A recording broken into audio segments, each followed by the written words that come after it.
Bem, irmãos, dando sequência então agora à nossa série de exposição lá em 1 Pedro, convido os irmãos a abrirem lá em 1 Pedro, capítulo 1, do verso 13 ao verso 21. Primeira carta do apóstolo Pedro, capítulo 1, do verso 13 ao verso 21. Diz assim a palavra de Deus: Por isso, cingindo o vosso entendimento, sede sóbrios e esperai inteiramente na graça que vos está sendo trazida na revelação de Jesus Cristo.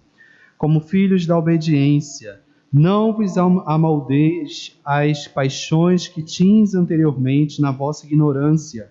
Pelo contrário, segundo é santo aquele que vos chamou, tornai-vos santos também vós mesmos em todo o vosso procedimento, porque está escrito: sede santos, porque eu sou santo.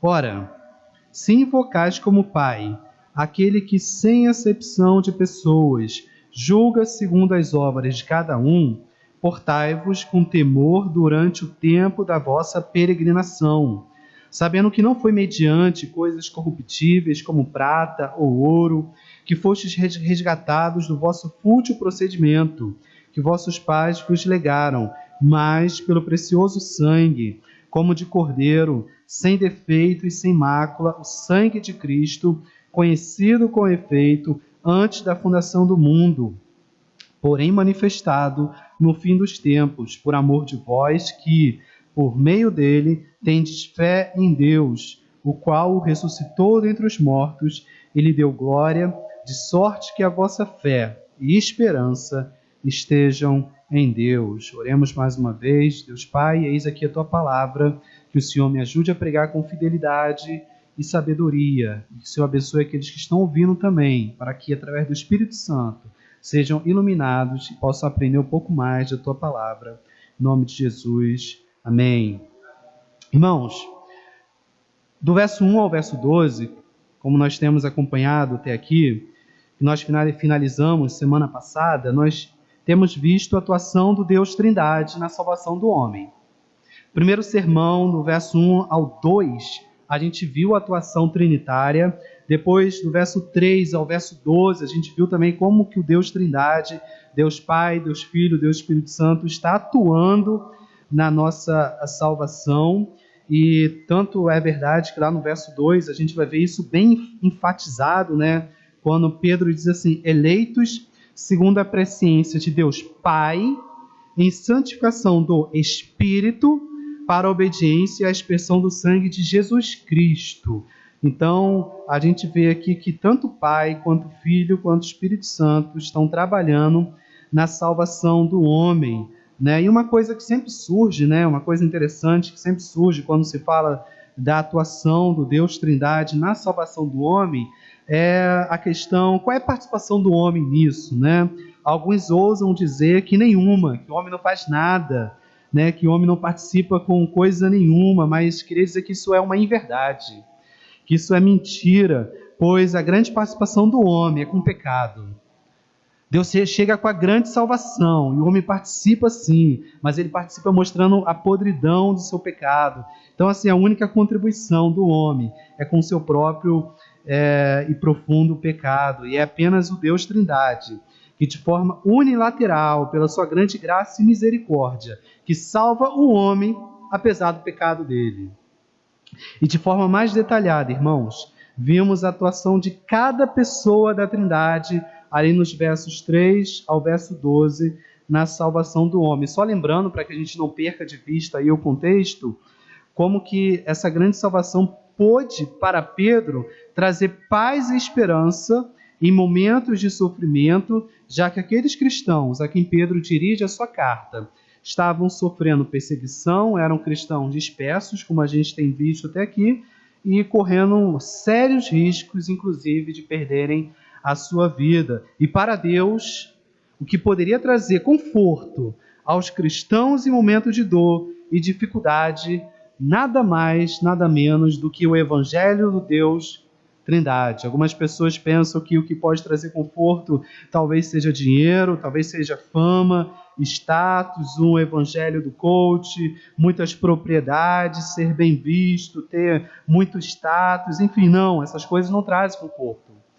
Para Deus, né, que inspirou ali o apóstolo Pedro, o que poderia trazer conforto àqueles irmãos em perseguição era a apresentação do evangelho e do Deus soberano que age na salvação do homem. Aí a pergunta que eu faço é: e o que o evangelho, irmãos, tem trazido para mim e para você no momento de dor? Ou melhor, no seu momento de dor, de dificuldade, de tristeza, o que tem trazido a você conforto? Onde é que você procura descanso? Para Deus e para Pedro, o que traz descanso e conforto ao coração do mais enlutado, e a gente olha ali que é o extremo do sofrimento, né? Como foi na oração do Gabriel, fazendo referência a irmãos que estão sofrendo perseguição.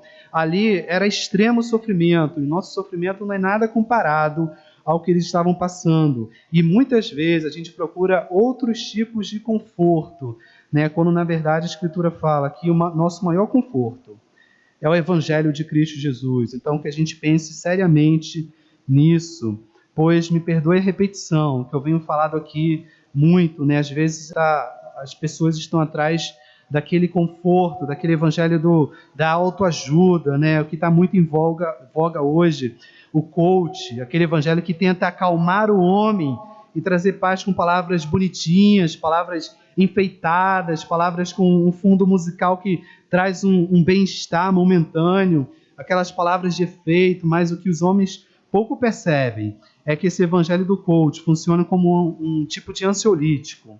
Ele te dá aquela paz momentânea, mas te faz necessitar ouvir cada vez mais essas frases de efeito, faz você ter cada vez mais fome desse evangelho que te dá cada vez mais sede. E quanto menos a gente nota, a pessoa acaba ficando viciada em ouvir esse tipo de palavra que massageia o nosso ego e faz a gente estar lá em cima, quando na verdade o evangelho verdadeiro é aquele evangelho que coloca o homem lá embaixo para que depois o Deus Trindade possa levantar o homem dignamente. Então a gente tem dois tipos de evangelho aí atualmente. Aquele que põe o homem lá em cima, mas que no fim das contas Deus vai jogar lá embaixo, no lago de fogo e enxofre. E aquele evangelho que coloca o homem lá embaixo, no seu devido lugar, mas que finalmente Deus levanta e vai falar: eis que tu és bendito, entrai pelas portas, que está preparado desde a fundação do mundo para que vocês entrem. E a pergunta que eu faço, então, qual é o remédio de Deus por meio do apóstolo Pedro para o sofrimento? A resposta é simples: a apresentação pura e genuína do Deus Trindade na salvação do homem, pois esse evangelho faz com que o homem nunca mais tenha fome, nunca mais tenha sede, como nós vimos aqui domingo na escola dominical. E a propriedade desse alimento, o conteúdo desse evangelho, é um Deus sofredor, um Deus que é crucificado, que tem discípulos e apóstolos perseguidos e mortos, evangelho cujo caminho que conduz à salvação é estreito e cheio de sofrimento. E você acha mesmo, irmãos, que Jesus Cristo, o apóstolo Paulo, o apóstolo Pedro, seriam hoje pregadores coach? Será que eles entrariam nessas igrejas, mega igrejas, né, com esse evangelho que fala bonitinho para agradar os ouvintes? Hipótese alguma. Eu creio que Cristo passaria longe de muitas de nossas igrejas. Então tenho certeza que não. Pois o evangelho de Cristo é o da porta estreita. E não só da porta estreita, mas o que muito nós esquecemos, do caminho também estreito. Porque às vezes a gente enfatiza: a porta estreita, é difícil entrar. Não, é difícil também passar e chegar, né? Chegar no final também. Então, lembremos que Pedro está falando para irmãos nossos que estavam entraram pela porta estreita, estavam passando por um caminho estreito, estavam sofrendo. E Pedro queria confortar aqueles irmãos com o evangelho puro, o evangelho do Deus Trindade. E a partir do verso 13, nós vemos quais são as implicações práticas agora para o nosso dia a dia. Diz assim o verso 13: por isso, cingindo o vosso entendimento, Sede sóbrios e esperai inteiramente na graça que vos está sendo trazida na revelação de Jesus Cristo. E irmãos, justamente essa primeira expressão aí, por isso, a que une toda a teologia dita, essa que eu falei aqui, até o verso 12, com o que será dito daqui até o final desse sermão de hoje. Né? O apóstolo Pedro fez uma longa introdução, dando uma espécie de fundamento para aqueles cristãos pudessem ter esperança em Deus, e agora Pedro vai trazer aplicações práticas na vida diária daqueles irmãos. Ou seja, depois da teoria, agora vem a prática. Depois da doutrina, sempre deve haver o apontamento para a prática da piedade. Isso Pedro estava bem preocupado em trazer para aqueles irmãos, pois de nada adianta saber muito de teologia, saber muito dessa atuação maravilhosa do Deus Trindade, se não houver aplicação prática. Então Pedro, sabendo muito bem disso, né, e sendo inspirado por Deus, vem trazendo algumas aplicações para aqueles irmãos. Então, quando Pedro diz assim, cingindo o vosso entendimento, a ideia aqui de cingir é tirada da atuação daqueles soldados, né, no primeiro século ali, que deviam cingir, isso é, amarrar as suas vestes, para que essas vestes não ficassem soltas e atrapalhassem, por exemplo, nas batalhas. E não é muito difícil de imaginar isso, né? Imagina os soldados na batalha e as vestes soltas. E aí o apóstolo Pedro tira essa ideia, levando para o cristianismo e dizendo mais ou menos assim, olha, da mesma forma, vocês cristãos devem ter a mente cingida, amarrada, não deixando que nada, nenhum pensamento insensato, nenhum pensamento que fuja do evangelho genuíno possa atrapalhar o pensamento de vocês. Então, o ponto de Pedro é que uma mente que se concentra na palavra e se afasta de todo pensamento estranho e contrário à palavra de Deus, tem mais facilidade de se manter firme na hora da provação, na hora da dificuldade, na hora da dor. Isso porque aquele que é inconstante, aqueles de inúmeros pensamentos, que facilmente ludibriado por Satanás, enganado pelo seu próprio pecado, quando vêm as provações e tentações, essas pessoas não encontram forças para se manterem firmes. Isso a gente tem inúmeros exemplos, seja em nossa igreja, seja na história da igreja, a gente vê que aquelas pessoas que não têm um pensamento firme, um pensamento constante, cingido, amarrado no puro evangelho, na primeira dificuldade cai.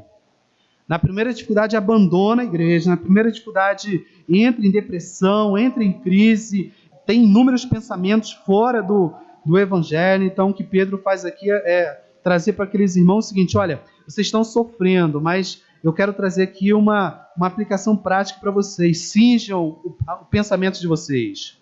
Não permitam que esses inúmeros pensamentos aí sejam pensamentos dos gregos, sejam pensamentos sofistas, pensamentos de pessoas que se acham letradas, possam influenciar o Evangelho de Cristo Jesus. Então, amarre o pensamento de vocês.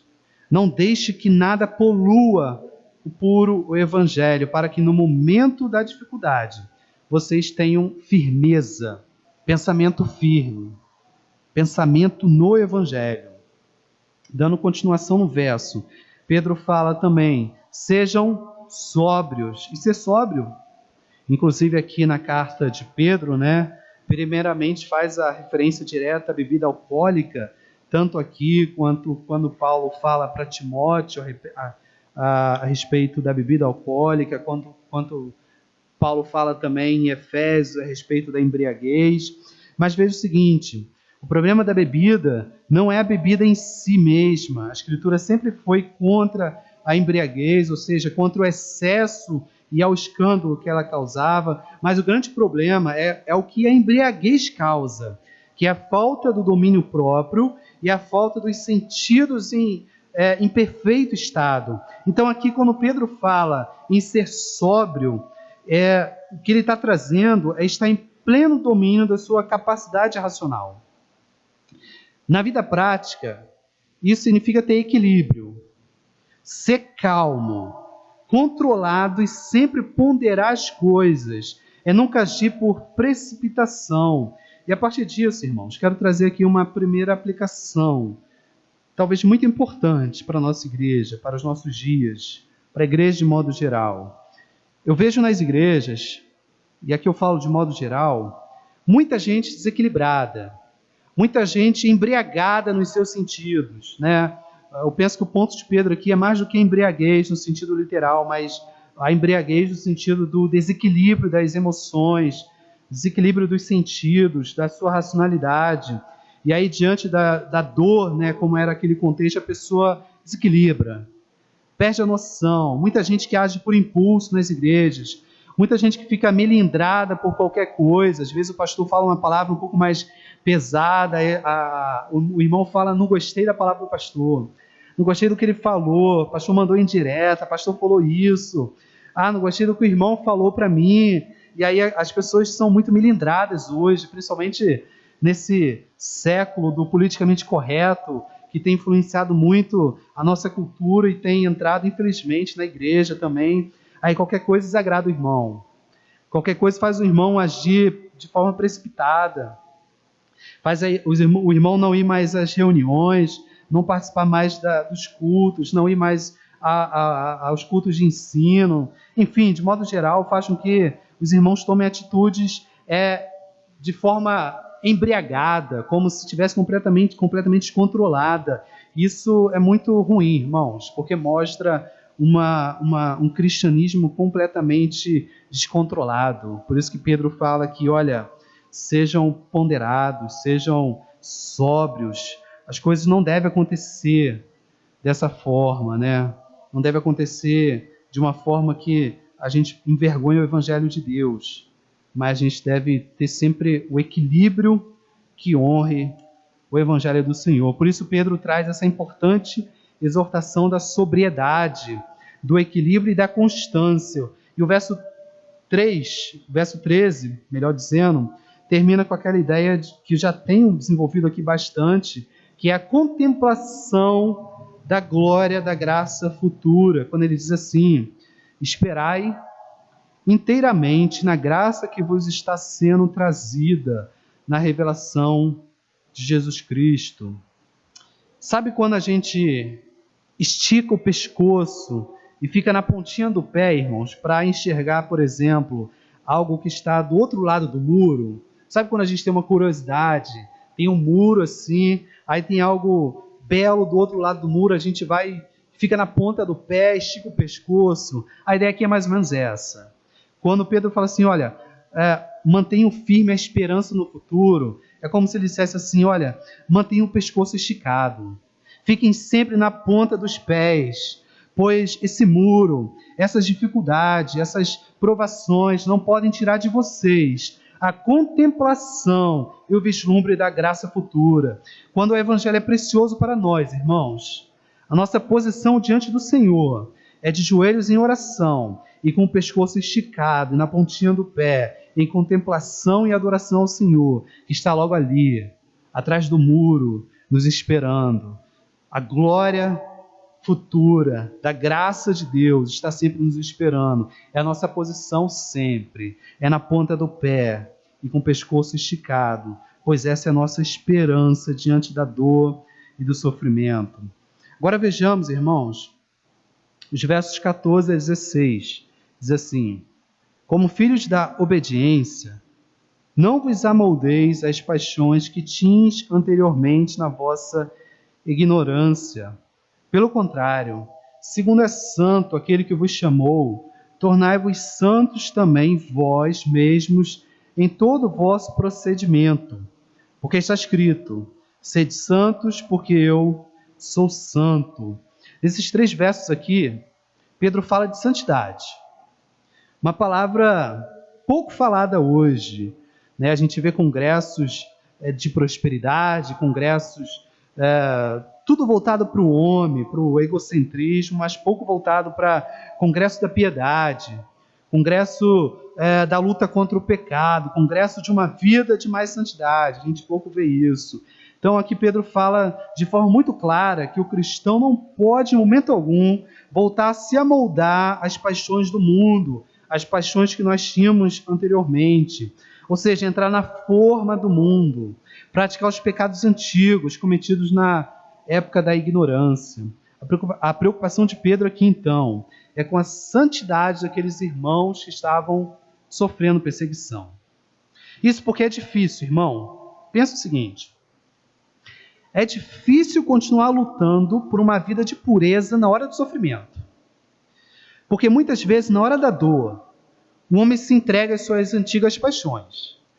Porque a gente está mais fraco, a gente está mais vulnerável, a gente está mais propenso a desistir. Por isso Pedro traz a exortação: olha, mantenham-se em santificação, porque é muito mais fácil vocês aí, no momento da dor e da provação, voltar a praticar as obras antigas, as obras da carne, se amoldar aos mundos, se amoldar ao mundo, aos prazeres do mundo. As pessoas chegarem para vocês e falarem assim: olha, vocês estão sofrendo, vocês são loucos, vocês têm tudo para ter uma vida boa aqui, agradável, vocês poderiam renunciar ao cristianismo, pensando mais naquele primeiro século. Mas aí Pedro traz um alerta: olha, não voltem, não retrocedam, se mantenham firmes, se mantenham separados. Essa é a ideia de santidade: se mantenham sempre firmes e nunca abandonem, nunca desistam.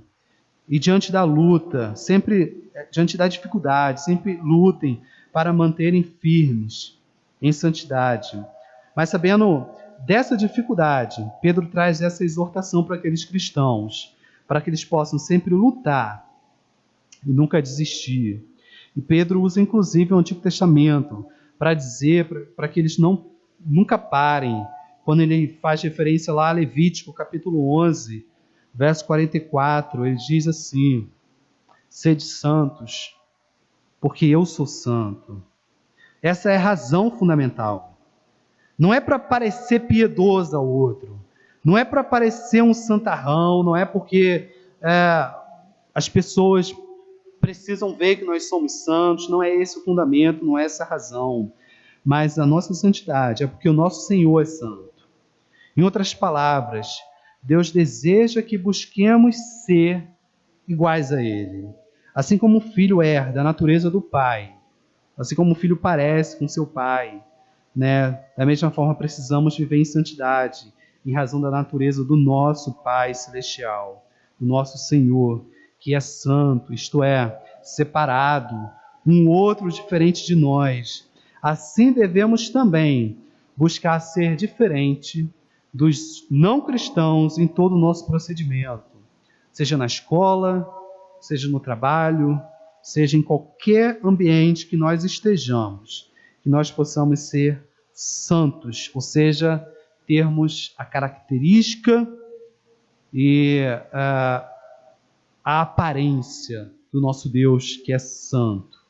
A partir do verso 17, nós vemos Pedro agora falando da reverência, do temor que todo filho deve ter por seu pai. Bem, do verso 13 ao 16, Pedro fala que o primeiro resultado da salvação, visto ali nos versos de 1 a 12, resulta em santidade. Foi o que eu acabei de falar aqui agora. E agora, nos versos 17 ao 21, Pedro mostra que o segundo resultado é uma vida de reverência e temor a Deus. Veja o verso 17.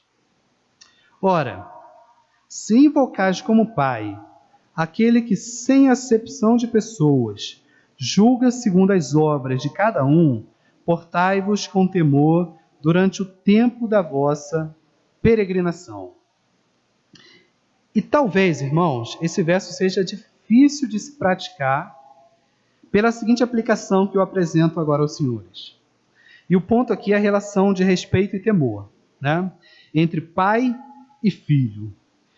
Quando olhamos para o nosso século XXI, para a nossa relação entre pai, filho, mãe, filho, enfim, nossa relação familiar, infelizmente nós temos visto muita disfunção.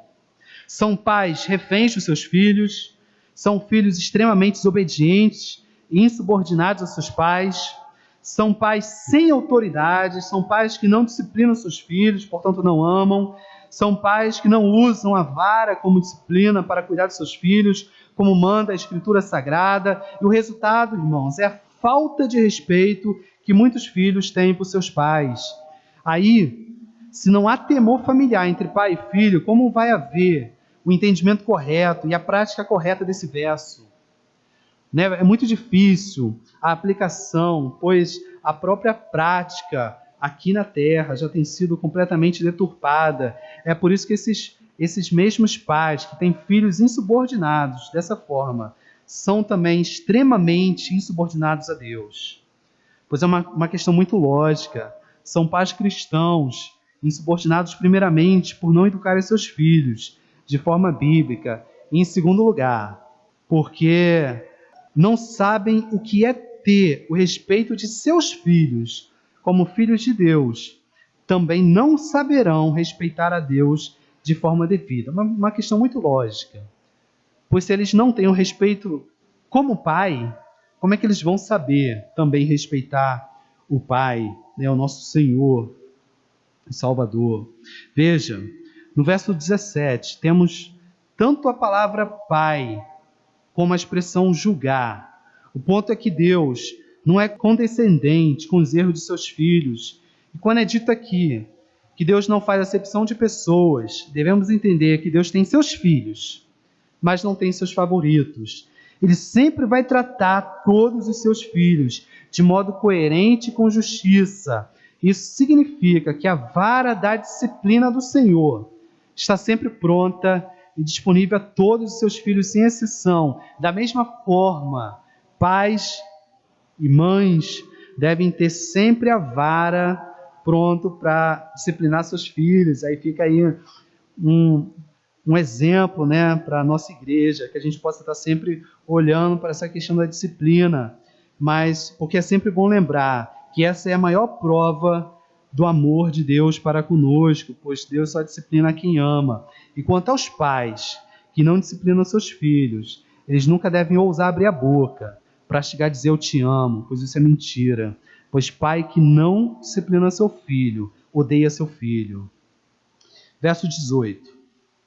Diz assim: sabendo que não foi mediante coisas corruptíveis, como prata e ouro, que fostes resgatados do vosso fútil procedimento, que vossos pais vos legaram. Aqui Pedro começa a falar agora da qualidade da redenção de Jesus Cristo, mostrando que a moeda de compra não era ouro, não era a prata daquela época, isto é, não é nada que o homem pode proporcionar como valor, mas, como é dito no início do verso 19, pelo precioso sangue de Cristo que perpassa desde o Antigo Testamento até o Novo Testamento, ou seja, Cristo é o centro, o sangue de Cristo é o centro da nossa salvação.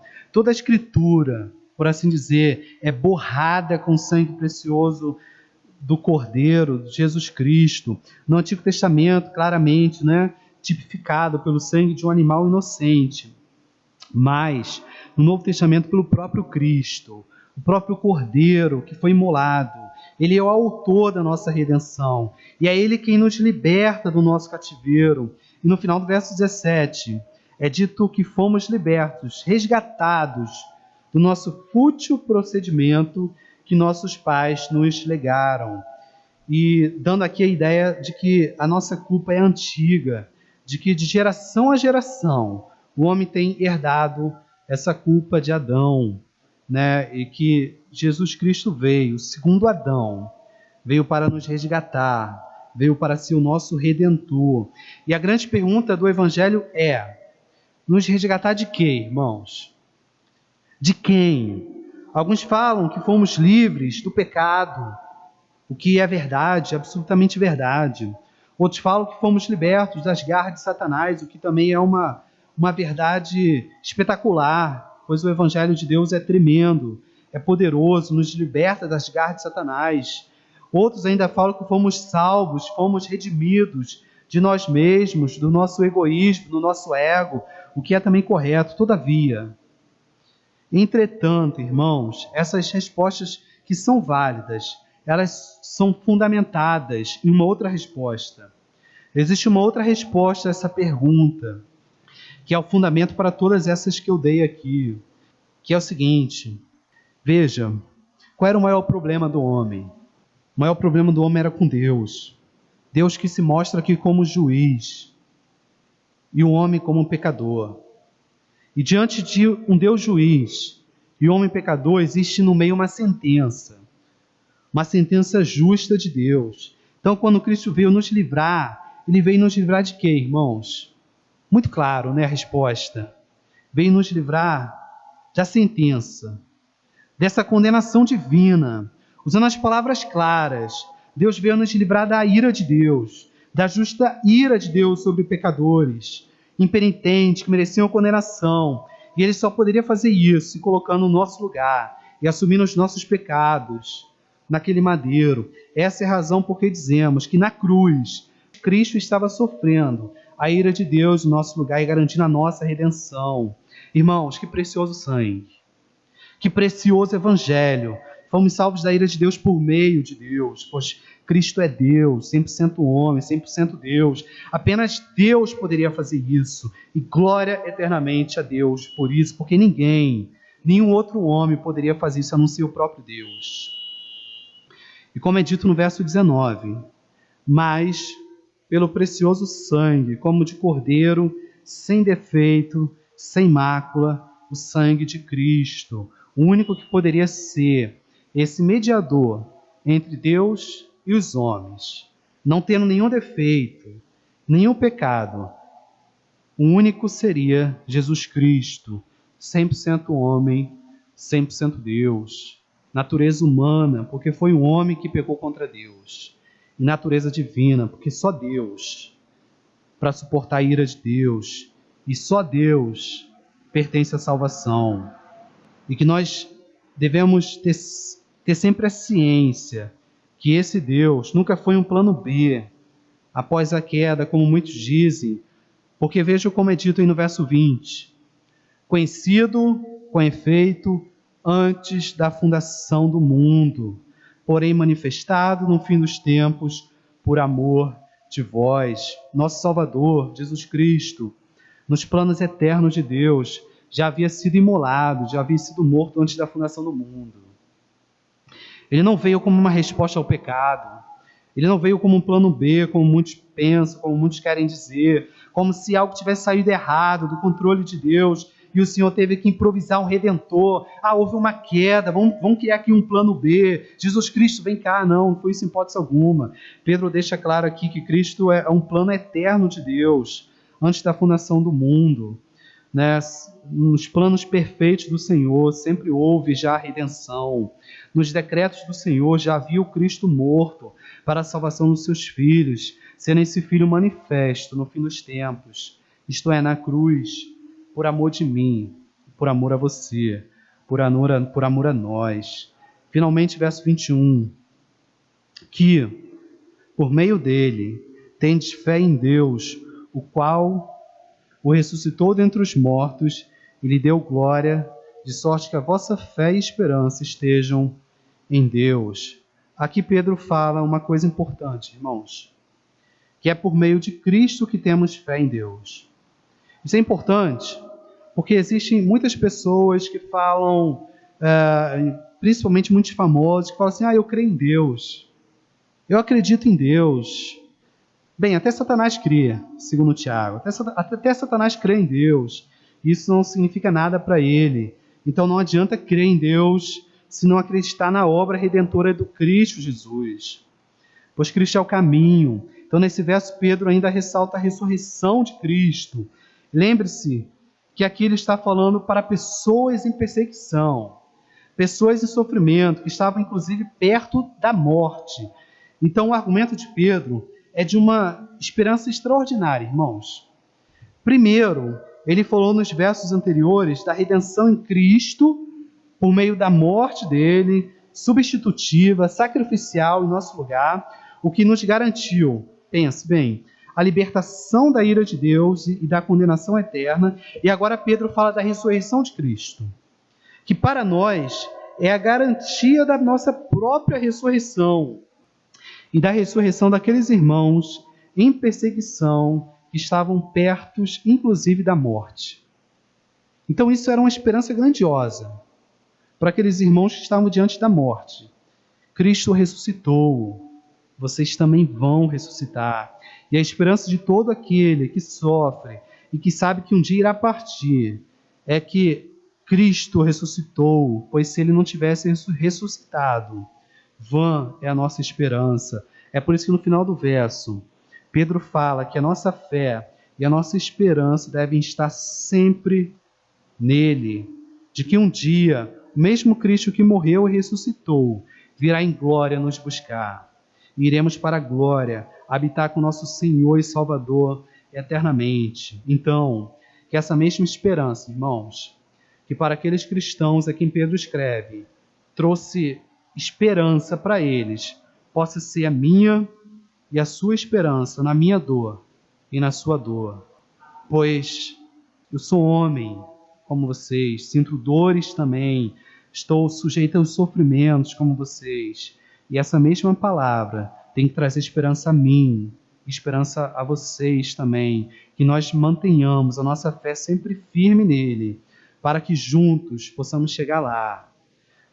E quão glorioso será aquele dia, mas enquanto não chegarmos lá, que estejamos sempre na ponta dos pés, esticando o pescoço, olhando a glória que está tão perto de nós. Glória a Deus por isso. Que Deus nos abençoe. Amém. Oremos a Deus. Deus, obrigado. Mais uma vez, Deus. Porque o Teu Evangelho, Deus, é tão precioso para nós. É tão glorioso para nós. Homens pecadores, mas que receberam a Tua misericórdia, a Tua graça. Só podemos agradecer a Ti e pedir para que o Senhor nos ajude a ter sempre essa esperança renovada. Possamos estar sempre firmes na presença do Senhor, sabendo que o Senhor estará sempre conosco, nos levando até o final. Obrigado, Deus, pelos meus irmãos aqui.